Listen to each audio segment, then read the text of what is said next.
ওনারা আপনাকে বলবে এখানে থাকার জন্য।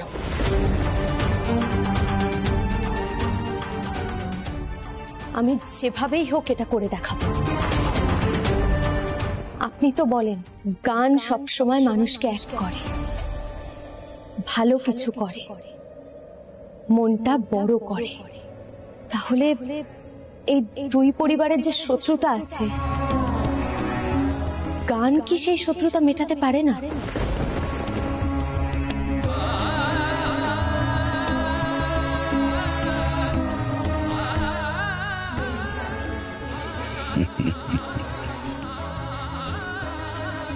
ছেলে মানুষ,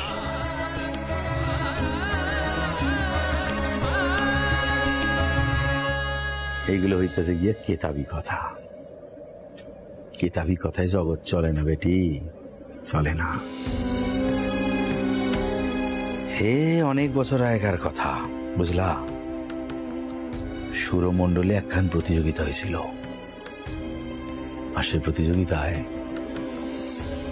গুরুজি দিগ্বিজয় বসু মল্লিক রে হারায় দিছিল।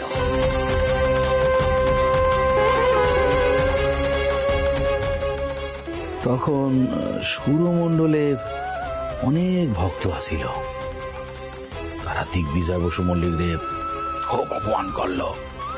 তার বাড়ির সামনে পাশের দেওয়ালে সব লিখা দিল, তারপরে ঢাক ঢোল পিটাইয়া নানা রকম, যাতে দিগ্বিজয় বসু মল্লিক চন্দননগরের ভিটে চাইয়া ওর পিতৃপুরুষের ভিটা মির্জানগর চলে যাইতে পারে। তো গেল, কিন্তু সব্যসাচী এদিকেই আসিল। সৈনীর লঙ্গে তার ভাব হইল, ভালোবাসা হইল, বিয়াও ঠিক হইয়া গেল। দাদাই কত চেষ্টা করছিল যে বিয়ার সময় এই ঝামেলা খান যাতে মিটা যায়, মিটল না। এত দিনের শত্রুতা মাটির অনেক নিচে পৌঁছায় গেছে। সেই শত্রুতা কি এত তাড়াতাড়ি মিটবো পাগলি? কাকা বাবু, আমি বজরংবলীর ভক্ত।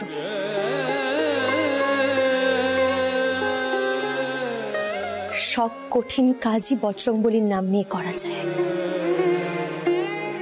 আমি এই শত্রুতা মেটাবো। গুরুজি, এই শত্রুতায় কারোর ভালো হচ্ছে না। আপনি আর কাকা বাবু কি আমাকে একটু সাহায্য করবেন? একবার চেষ্টা করে দেখি।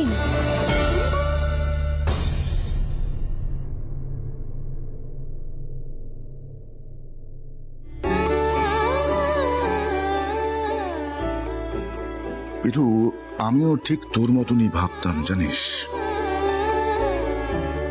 এখন আর কোনো আশা রাখি না।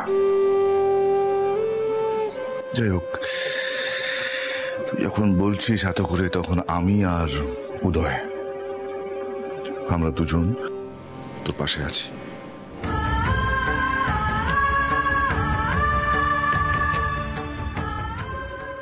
বল কি করতে হবে, বল। গুরুজি, ওনারা যখন আপনাকে এই বাড়িতে থাকার অনুরোধ করবেন, আপনি হ্যাঁ বলে দেবেন। আর ওস্তাদজিকেও আপনি বোঝাবেন অন্যায় হয়েছে, বড় একটা অন্যায় হয়েছে, এর প্রতিবাদও আমাদেরকে করতে হবে। কিন্তু ওনাদের মাঝে থেকে ওনাদেরকে বোঝাতে হবে নিয়ম কানুন পাল্টানো যায়।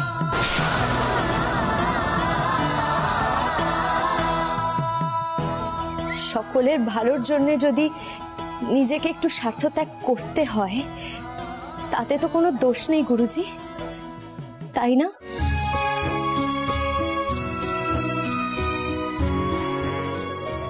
বাহ বাহ, আমার বেটি তো বড় হয়ে গেছে গা। চ, তোরে আমি কথা দিতেছি, আমি তোর লগে থাকুম।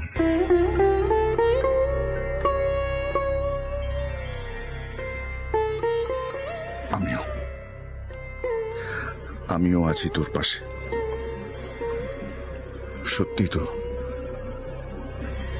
এই শত্রুতা মেটানো উচিত, সত্যি মেটানো উচিত।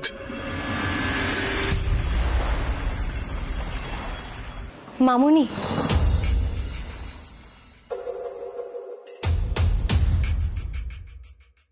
ওস্তাদজি সকলকে তৈরি হতে বললেন। কাল ভোরবেলায় নৈহাটির বাড়িতে আমরা সবাই রওনা দেব।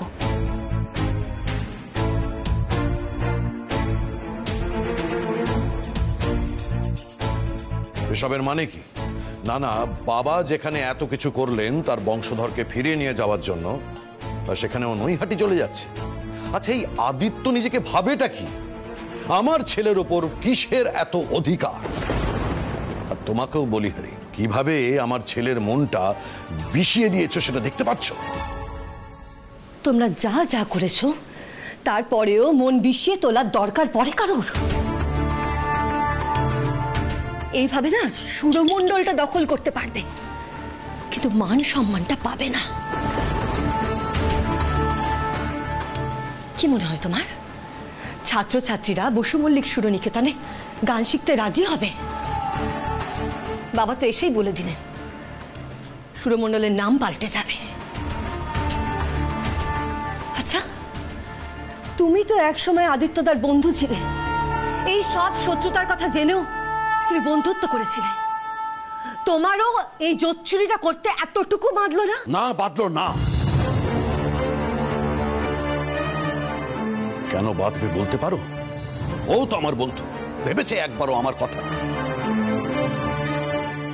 আমার একমাত্র ছেলেকে কাছে না পেয়ে আমার যে কি কষ্ট, সেই যন্ত্রণাটা ও একবার ভেবেছে, উপলব্ধি করেছে। আমাকেও ঘেন্না করে, আমার সঙ্গে কথা পর্যন্ত বলে না। এগুলো কেন মেনে নেব আমি?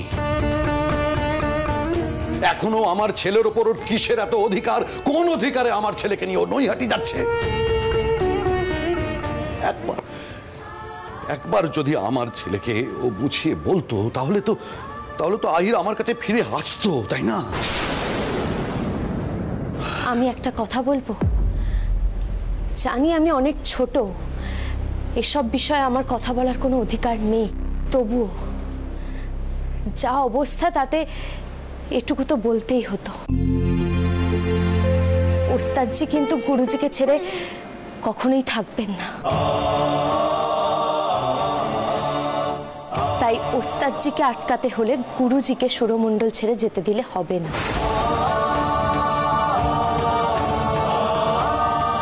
এত বড় অপমানের পর আদিত্যদা কি করে থাকবে সুরমণ্ডলে? কেনই বা থাকবে? কোন অধিকারে থাকবে?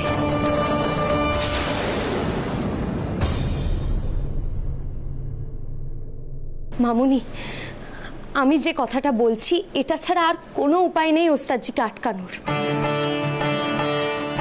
আর এই কাজটা শুধু একজনই করতে পারেন।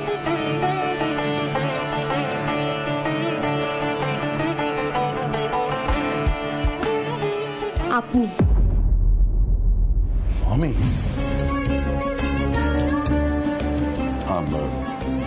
আমি কিভাবে এই কাজ করব? মামুনি, গুরুজিকে অনুরোধ করতে হবে সুরমণ্ডলে থাকার জন্য। এই দুটো পরিবারই তো ওস্তাদজির। এক পরিবারে ওস্তাদজি জন্ম নিয়েছেন, আর অন্য পরিবারে ওস্তাদজি বড় হয়েছে।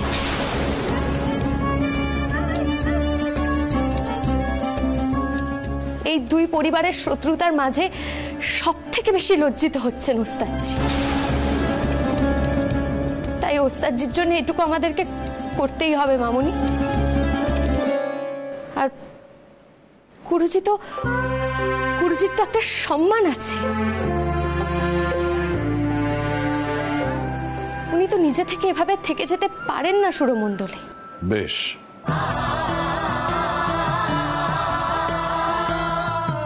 যদি আদিত্য এ বাড়িতে থেকে যেতে চায়, তাহলে তোমাকেও কিন্তু একটা বিষয়ে আমাকে গ্যারান্টি দিতে হবে পিলু। আহিরকে বসু মল্লিক পরিবারের সদস্য হয়ে থাকতে হবে, পরিবারের একজন হয়ে বাড়ির বড় ছেলের দায়িত্ব নিতে হবে। সেটা তুমি আহিরকে দিয়ে করাতে পারবে পিলু?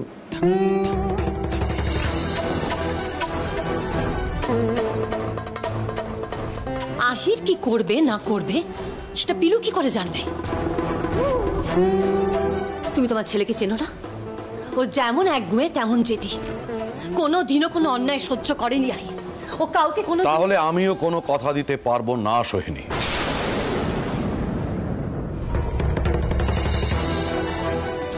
এতদিন পর ভেবেছিলাম যে নিজের ছেলের সঙ্গে একটু একসাথে থাকবো। সোহিনী, তোমার সঙ্গে আমার যেদিন বিয়ে হয়েছিল, যেদিন তুমি বসু মল্লিক পরিবারের বউ হয়ে এসেছিলে, সেদিন থেকে তুমি আমাদের বাড়ির নিয়ম কানুন সবকিছু জানতে, কিন্তু মানোনি। শুধুমাত্র তোমার হঠকারী সিদ্ধান্তের জন্যই আজকে আমার এই অবস্থা। এই বলেই সারাটা জীবন তুমি নিজেকে সান্ত্বনা দিয়ে যাও। ছেলে কোনোদিনও তোমাকে শ্রদ্ধাই করতে পারলো না, তাতে আমি কি করব? মামুনি, আমি ওস্তাদজিকে বোঝানোর চেষ্টা করব। আগে গুরুজিকে সম্মান দেখাতে হবে ওস্তাদজির পরিবারকে, নয়তো এই শত্রুতা কোনোদিনও মিটবে না।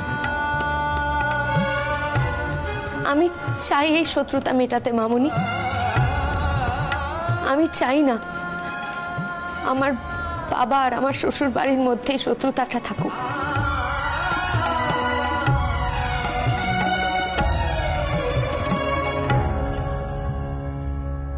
সব মেয়েই তো চায় তার বাপের বাড়ি আর তার শ্বশুর বাড়ির মধ্যে একটা ভালো সম্পর্ক হোক, তাই না?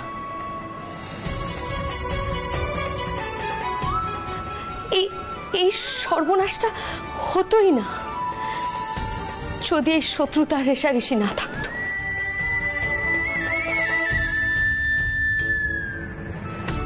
তাহলে কিসের গান করি আমরা?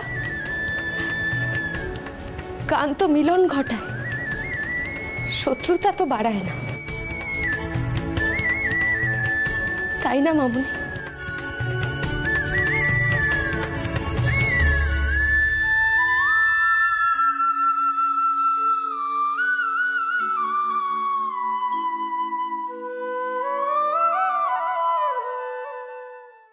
আপনার কাছে একটা প্রার্থনা করব বাবা। আমি জানি আমি আপনার অযোগ্য সন্তান, তবু আমি তো আপনারই বড় ছেলে। আজ বহু বছর পর আমি আমার ছেলে আহিরকে কাছে পেয়েছি বাবা। ওকে আমি আর হারাতে চাই না। কি মুশকিল, বাপ হয়ে তুমি জোর খাটাতে পারছো না? কোন অধিকারে জোর খাটাবো বাবা? ছোট্ট আহিরকে নিয়ে সোহিনী যখন আমাদের বাড়ি ছেড়ে বেরিয়ে এসেছিল, তখন তো আমি ওকে আটকাতে পারিনি। আহির চিরটা কাল বড় হয়েছে অন্য পরিবেশে, তার কাছে তার নিজের বাবার কোনো অস্তিত্বই নেই। তাহলে মিটমাট করে নাও বড় বউর সঙ্গে। আমার দিক থেকে ওই একটাই শর্ত, বাড়ি ফেরার পর এ বাড়ির নিয়ম অনুযায়ী তার চলতে হবে, বাস। আমার মনে হয় বাবা আহির তাতেও ফিরবে না। মানে আর কি করতে হবে তাকে ফেরাতে গেলে? এই সুরমণ্ডলের কাউকে আপনি যেতে দেবেন না বাবা। তোমার কি মাথার গোলমাল হলো সব্যসাচী? সুরমণ্ডল এখন বসু মল্লিকদের, আদিত্য নারায়ণরা এ বাড়িতে কি হিসেবে থাকবে? এমনটা হতে পারে না বাবা। সুরমণ্ডল তো অনেক বড় বাড়ি, তার একটা অংশে আদিত্যরা থাকলো আর একটা অংশে আমরা। তোমার মনে হয় এভাবে তুমি তোমার ছেলেকে পাবে? যদি তাই মনে হয় তাহলে আমি একটাই কথা বলবো, আমি কিছুতেই আপত্তি করব না, শুধু আমার বংশধর যেন এই পরিবারে ফিরে আসে। এখন পুরোপুরি বসু মল্লিকদের হয়েই থাকে, তার ঘরানা তার পরিচয় হবে সব আমার নামে। সেই জন্য তো আমি বড় বউকেও ঘরে তুলতে রাজি হয়েছি। এখন কোনো অংশ আদিত্যরা পড়ে থাকলে আমার কোনো আপত্তি নেই। ডাকো বড় বৌমাকে, দেখি সে কি বলেন। আজ সব গন্ডগোল তো তারই জন্য, শুধুমাত্র বংশধর দিয়েছে সে বাড়িতে, সে তো বড়। তাই আজ দিগ্বিজয় বসু মল্লিককে ঝুঁকতে হচ্ছে।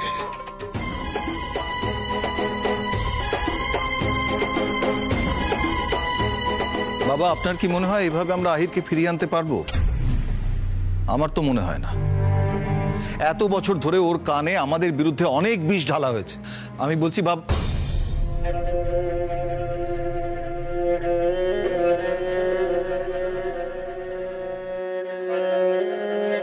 থাক থাক, কাল থেকে এর মধ্যে এখন তুমি প্রণাম করার সময় পেলে। যাক, বংশের বড় ছেলেকে কি ধরনের যে শিক্ষা দিয়েছো তা তো বুঝতেই পারছি। একটা কথা বলো তো, বসু মল্লিক বাড়ির বড় ছেলেকে তো ভালোবেসে বিয়ে করেছিল, তখন আমি বাধা দেইনি ছেলের মুখের দিকে চেয়ে। আমাদের বংশের মেয়ে বউরা গান করে না বলে তুমি শ্বশুর বাড়ি ত্যাগ করে চলে গেলে। তুমি জানতে না যে বিয়ের পরে শ্বশুর বাড়ির নিয়মেই সবসময় চলতে হয়? জানতাম বাবা, কিন্তু আপনার ছেলে এটা জানাননি যে আমার গানটা বিয়ের পর বন্ধ হয়ে যাবে। চেষ্টাও করেছিলাম মানিয়ে নিতে, কিন্তু বিশ্বাস করুন বাবা, ছেলের ভালোর জন্যই ছেলেকে নিয়ে আমি বেরিয়ে এসেছিলাম। নয়তো ও হয়তো আজ অন্যরকম ভাবে ভাবতো।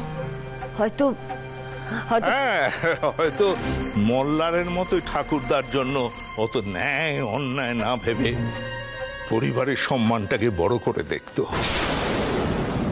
পরিবারের মান ঐতিহ্য রক্ষা করা কিন্তু অন্যায় নয়।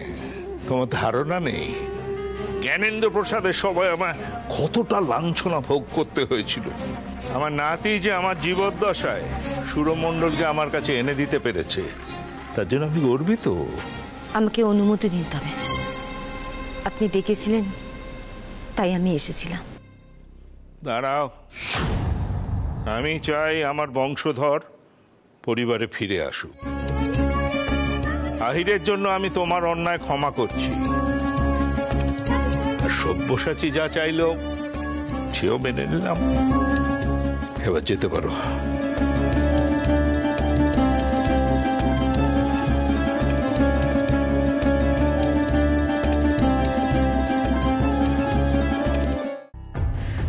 ছুটকা এসো। গুরুজি, জিনিসপত্রগুলো নিয়ে এবার আস্তে আস্তে আমাদের বেরোতে হবে। ছোটকা, আমরা বাজারগুলো একটু পরে নেবো, কারণ ওগুলো একটু সাবধানে তুলতে হবে তো। সবই ঠিক আছে, তবু আরেকবার ভেবে দেখলে হতো না। আমিও তো সেই একই কথা বলছি যে আহির, দেখ আহির, তোর পরিবার কিন্তু তোর জন্য এই সুরমণ্ডলে এসেছে। গুরুজি, আমার পরিবারে কিন্তু সুরমণ্ডলে এসে আমার গুরুকে গৃহহীন করে দিয়েছে। চুরি করে, জালিয়াতি করে সবকিছু কেড়ে নিয়েছে। সেগুলো আমি কি করে মানবো বলুন তো? আর এই কথাগুলো বারবার মনে করাবেন না গুরুজি, থাক না।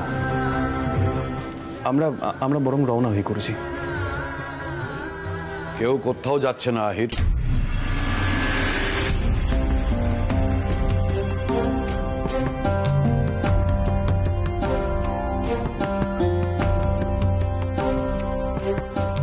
দাঁড়াও, আগে আমাকে কথা বলতে দাও। বলার মতো আর কি বাকি আছে পণ্ডিতজি? আপনি তো আমার মাথা সবার সামনে হেড করে দিয়েছেন। আপনিও যে এই জোচ্চুরির সঙ্গে জড়িত আছেন সেটা ভেবে আমার সত্যি বিশ্রী লাগছে সত্যি।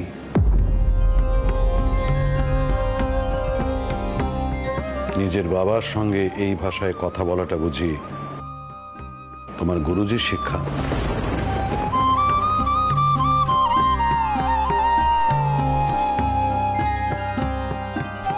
আপনার মতো জঘন্য মানুষ আমার গুরুজির মতো মানুষকে কখনোই বুঝিয়ে উঠতে পারবেন না।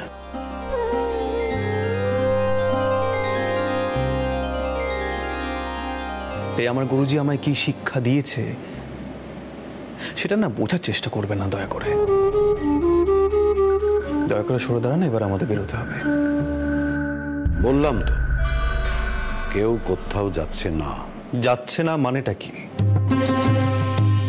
না মানে আপনারা কি ভেবেছেন এখন আমার গুরুজি আপনাদের সবার সামনে গিয়ে সবার হাতে পায়ে ধরে এখানে থাকার জন্য রিকোয়েস্ট করবে? যতদিন আমি বেঁচে থাকবো আমার গুরুজি বসু মল্লিক পরিবারের কারোর সামনে কখনো মাথা নোয়াবে না। আহির দাঁড়া। সব্যসাচী বলো, কি বলার আছে? তোমরা তো জিতে গেছো, তোমাদের জোচ্চুরি জিতে গেছে।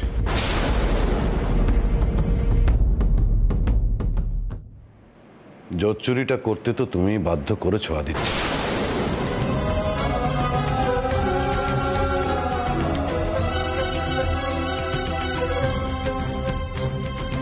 যাক, সে কথা বলতে আমি এখানে আসি। দেখো আদিত্য, আমি খুব ভালো করে জানি তুমি আমার ছেলেকে মানুষ করেছো, শিক্ষা দিয়ে বড় করেছো। সেটা আমরা ভুলিনি, আমরা অতটা অকৃতজ্ঞ নই। তাই আমরা চাই না যে তোমরা এই বাড়ি ছেড়ে কোথাও যাও। অনেক বড় বাড়ি, কোনো একটা অংশে তোমরা থাকতেই পারো। আমার বাবাও সেটাই চান। ইনফ্যাক্ট বাবার হয়েই আমি এই অনুরোধটা তোমাকে জানাতে এসেছি।